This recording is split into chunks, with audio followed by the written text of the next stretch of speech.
France دنیا کے خوبصورت ترین، امیر ترین اور طاقتور ترین ممالک میں سے ایک۔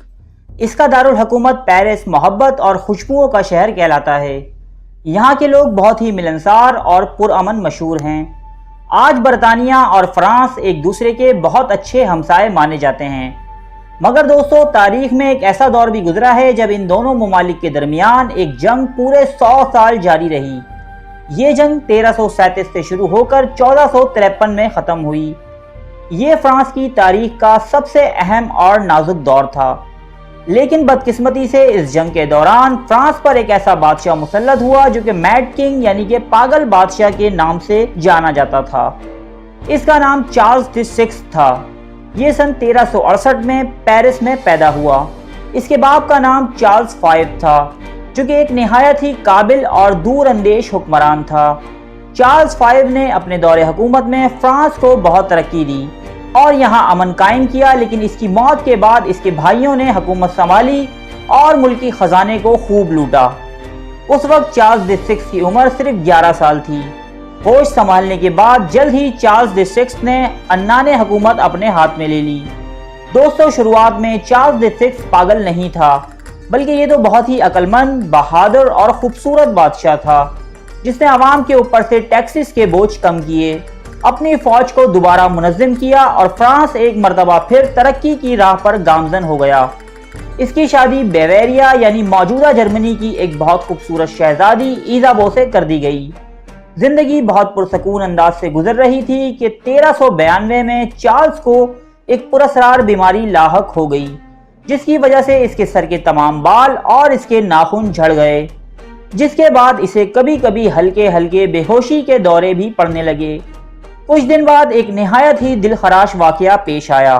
گرمیوں کی ایک دوپہر تھی، بادشاہ چارلز ایک فوجی مہم پر تھا کہ اچانک اسے پاگل پن کا دورہ پڑا اور اس نے اپنے ہی ساتھیوں کو مارنا شروع کر دیا۔ اس کے سپاہی جب تک اسے قابو کرتے وہ اپنے 4 سپاہیوں کو قتل کر چکا تھا۔ اس واقعے کے کچھ دن بعد بادشاہ کافی دن کوما میں رہا۔ شاہی طبیبوں کے کافی علاج کے بعد وہ اس قابل ہوا کہ دوبارہ اپنا تخت سنبھال سکے، لیکن اسے تھوڑی تھوڑی مدت کے بعد دورے پڑتے رہتے۔ جب اسے پاگل پن کا دورہ پڑتا تو وہ خود کو بادشاہ ماننے سے انکار کر دیتا اور اپنا نام جارج بتاتا اور کہتا کہ اس کی کوئی بیوی اور بچہ نہیں ہے۔ فرانس کے ماہر سرجنوں نے اس کے دماغ کے چند آپریشنز بھی کیے، مگر اس کے دورے پڑنا بند نہ ہوئے، بلکہ شدید سے شدید ہوتے گئے۔ ایک موقع ایسا بھی آیا کہ جب یہ بادشاہ خود کو ایک بھیڑیا تصور کرنے لگا۔ یہ دربار میں بیٹھ کر بھیڑیوں کی آوازیں نکالتا، سارے محل میں بھاگتا پھرتا، یہاں تک کہ تھک کر چور نہ ہو جاتا۔ چرچ کے کچھ پادریوں اور درباریوں کے مطابق اس پر کسی جادو کا اثر تھا۔ وہ اپنے درباریوں کے سامنے روتا اور ان سے درخواست کرتا کہ اگر کوئی درباری اس کے اوپر کرائے گئے جادو میں ملوث ہے تو وہ اس عذاب سے اچھا اسے جان سے مار دے۔ دوستو اس بات سے اندازہ لگایا جا سکتا ہے کہ چارلز کتنی تکلیف میں رہا ہوگا۔ چارلز کے پاگل پن کے دورے اتنے بڑھ گئے کہ اس نے اپنے درباریوں اور ملازموں پر حملے شروع کر دیے۔ اس لیے فرانس کے بادشاہ کو ایک اندھیری کوٹری میں بند کرنا پڑا، جہاں وہ چیختا چلاتا رہتا اور اپنے ہی کپڑوں میں پیشاب کرتا رہتا۔ اس کے بچے اپنے باپ کی چیخیں سنتے اور روتے، لیکن ایک موقع پر وہ دوبارہ اپنے ہوش و حواس میں آ گیا اور اپنی حکومت سنبھال لی، مگر یہ صحت مندی کچھ ہی دن کے لیے تھی دوستو۔ اس کے بعد چارلز کے دماغ میں یہ بات سما گئی کہ وہ کانچ کا بنا ہوا ہے اور کسی کے چھونے یا ہلکی سی ٹھیس سے ٹوٹ سکتا ہے۔ اس کے بعد بادشاہ اٹھنے بیٹھنے، کپڑے پہننے، یہاں تک کہ لوگوں کے سامنے جانے سے بھی احتیاط کرنے لگا۔ اس کے حکم پر اس کے کپڑوں میں لوہے کی راڈیں ڈالی جاتی کہ جس سے اس کے کانچ کے جسم کو سہارا ملے۔ پھر یہ جنون اس حد تک بڑھ گیا کہ چارلز نے نہانا دھونا، شیو کرنا اور کپڑے بدلنا چھوڑ دیا۔ اس وجہ سے چارلز کو طرح طرح کی جلدی بیماریاں لاحق ہو گئیں اور اس کے جسم میں جوئیں پیدا ہو گئیں۔ اس کے درباریوں اور طبیبوں نے اس کا یہ علاج نکالا کہ اسے جھنجھوڑ کر اور مار کر یہ یقین دلایا جائے کہ یہ کانچ کا نہیں بنا ہوا ہے۔ اس کے نتیجے میں چارلز نہانے پر رضامند ہو گیا، لیکن اس کا نفسیاتی مرض جوں کا توں برقرار رہا۔ اس کی نفسیاتی بیماری کے دوران فرانس میں کئی بغاوتوں نے جنم لے لیا تھا۔ ان باغیوں میں اس کی بیوی ایزابو، اس کا بھائی لوئس آف اورلینز اور اس کا کزن جان دی فیئرلیس شامل تھے۔ جب انگلینڈ کے بادشاہ ہنری فائف نے فرانس کی یہ صورتحال دیکھی تو وہ فرانس کے کچھ باغیوں سے اتحاد کر کے ایک مختصر سی فوج لے کر فرانس میں داخل ہوا اور پیرس کا محاصرہ کر لیا۔ یہاں اس کا مقابلہ فرانس کی بہت بڑی فوج سے ہوا، لیکن دوستو اس جنگ میں فرانس کی فوج ایک مستحکم لیڈر نہ ہونے کی وجہ سے چھوٹی چھوٹی ٹکڑیوں میں بٹی ہوئی تھی، جسے ہنری فائف نے بری طرح شکست دی۔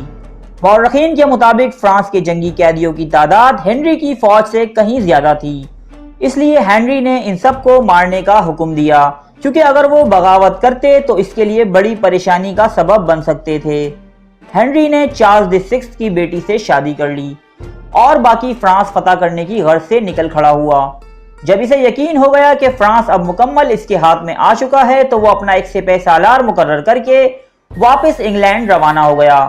مگر دوستو یہاں نمودار ہوئی فرانس کی تاریخ کی سب سے نامور شخصیت، جس کا نام تھا جان آف آرک۔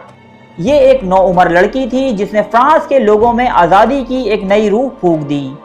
فرانسیسیوں میں ایک پروفیسی مشہور تھی کہ ایک لڑکی جس کا نام میڈن آف لورین یعنی لورین کی دوشیزہ ہوگا وہ ایک نئے فرانس کی بنیاد رکھے گی۔ فرانسیسیوں نے اسے میڈن آف لورینس کا خطاب دیا۔ اس نے فرانسیسیوں کو یہ سمجھایا کہ اپنے ملک کی آزادی کے لیے لڑنا ایک مقدس فریضہ ہے۔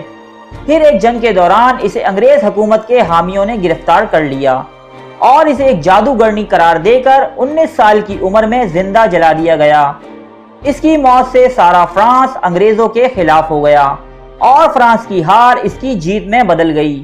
پے در پہ شکستوں سے انگلینڈ اس قابل نہ رہا کہ وہ مزید جنگ جاری رکھ پاتا، اور یوں یہ 100 سالہ جنگ فرانس کی جیت پر ختم ہوئی۔ 1920 میں فرانس کی حکومت نے جان آف آرک کو ایک فریڈم فائٹر اور قومی ہیرو قرار دیا، اور اب ہر سال فرانس میں 30 مئی کو جان آف آرک کا دن منایا جاتا ہے۔ ارے فرینڈز، ایک منٹ، آپ ایسے ہی جا رہے ہیں؟ اتنی محنت سے ویڈیو بنائی ہے، ایک لائک تو بنتا ہے نا؟ اور دوسرا یہ کہ آپ ہمیں اتنی بڑی دنیا میں دوبارہ کیسے ڈھونڈیں گے؟ تو اس کا حل یہ ہے کہ آپ ہمارے چینل کو سبسکرائب کر لیجئے اور اس بیل کے آئیکن کو کلک کر دیجئے۔ اس طرح ہمارے آنے والی تمام ویڈیوز آپ تک پہنچتی رہیں گی۔ ارے ڈریے مت، یہ بالکل فری ہے۔